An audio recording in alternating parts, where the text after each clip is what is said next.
So I have about 8 minutes to record. So I think I'm gonna just try to clean while I talk. I want to talk about when I was a little girl, how I heard about the suspicion that I would never, for years, it wasn't until I was about 28 that I let myself listen to any type of recorded Native American music.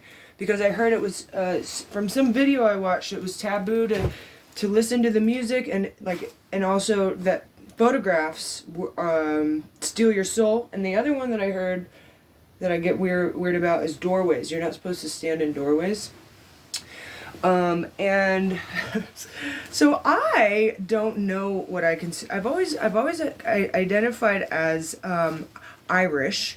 My given last name is very Irish, and my little bit of research that I've done, once I hit a certain age, I stopped identifying as Irish because I'm not from Ireland. I'm from the United States.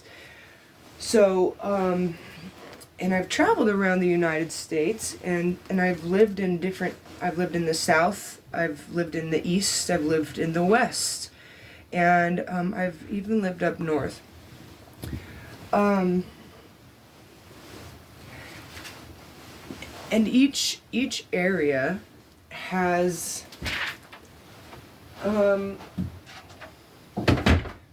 different sounding languages and different sounding different foods and different things going on that I can honestly say that I can find something that I like about every single place that I've been. It's easy for me to find things that I like. Now, the town that I grew up in is known for being one of the healthiest places in the country, and I am hyper aware of health because of this, and it's almost a cop-out at this point, because in order for the healthcare system to exist, people need to be sick. And so it's a weird goal to have, to want to be like I don't know, there's certain therapeutic occupations that really require people to be quite mad.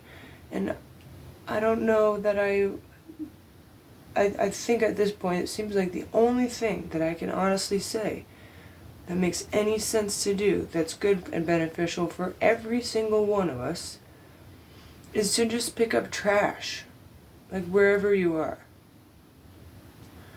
I don't know why I started this video off talking about Native Americans. I think that because it actually started a video prior to this talking about my love for black culture, for black American culture. And I also love black African culture. I love black culture actually in general.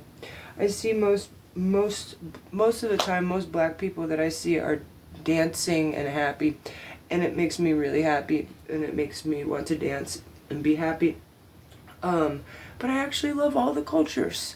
I mean, I think of Asian culture and the food, and there's certain things certain etiquette that is just so beautiful to me, that I find quite timeless and ancient, and makes me want to know about it because it makes me want to be more of a respectable person. And you know what? White culture, being somebody who identifies, who has an Irish heritage, or Jewish white culture, that has a lot of great beauty in it as well. If you put on some Irish fucking fiddle for me, my day is done. I will be uplifted. I should put some on right now. Why don't I do that every morning? It's some of the most uplifting, it's almost impossible. Like, have you ever heard of lilting? Irish lilting? Jesus. And every single culture that I have studied has something profound and beautiful about it. Their relationship with nature, the relationship with sound, the relationship with food. And what I realize is that when I grew up, I had friends of all different backgrounds at a young age. And then when we started getting older, our cultures became selling points. Our cultures became what we had to compete with each other against instead of what we shared. Moreover, I want to also say, protect your language. Do not let anybody make you or force you to speak any fucking way. Do not let anybody fucking, you know what, a lot of people. So, when I studied American Sign Language, I learned that there was a big split in the deaf community, where non-hearing folk, some of them said, we want only non-hearing folk in our lives. We cannot relate to you if you are hearing, and that divide is sad.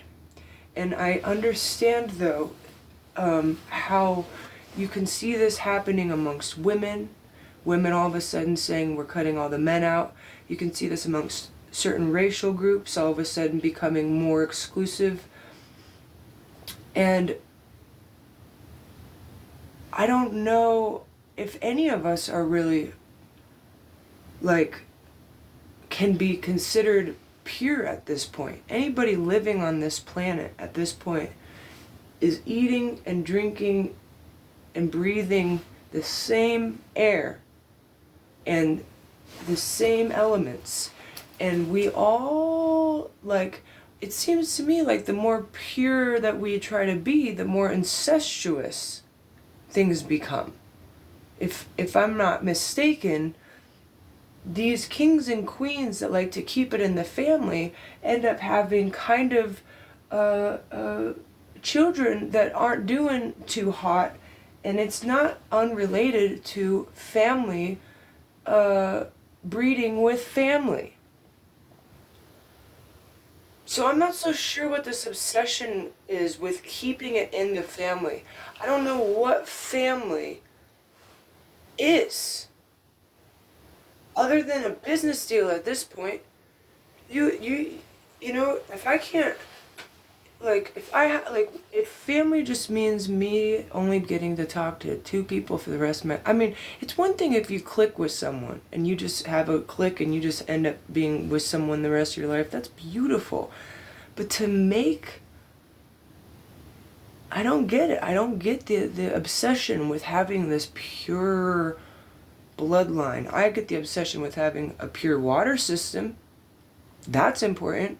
But to have a pure bloodline becomes so incestuous. And man, the languages and the cultures and the foods. I have 21 seconds. Can you imagine mochi with tamarindo in this inside? Tamarindo ice cream, maybe chewy, I don't know. But then that sweet rice